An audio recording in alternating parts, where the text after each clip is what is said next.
When their faith was in danger, they chose a cave over comfort, exile over sin. Then Allah made them sleep, not for a night, but for centuries. This is the story of the Ashab al-Kahf, the people of the cave. In a time when a tyrant king ruled, people were forced to worship idols. But a group of the young men believed in one God, Allah. They refused to bow to anyone but Him. Quranic verse, Surah Al-Kahf, 18:13. Indeed, they were youths who believed in their Lord, and we increased them in guidance. To protect their faith, they fled their homes. They climbed into the mountains, seeking shelter in a dark cave.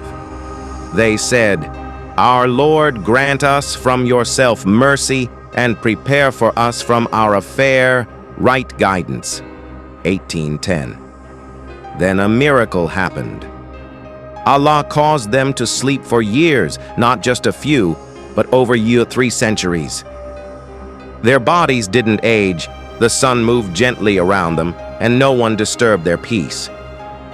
Time passed, empires fell. Faith returned to the land. Then Allah woke them up, and they thought they had only slept for a day or less. When one of them went to buy food, his old silver coin shocked the people. They realized these men were not ordinary people. They were a living miracle. The people honored them as signs from Allah. Their story became a ta'di, symbol of faith, sacrifice, and divine protection. Their cave became a sacred place. Quran, Surah Al-Kahf 18:9. Do you think the people of the cave and the inscription were a wonder among our signs? When you stand firm for Allah, He stands with you.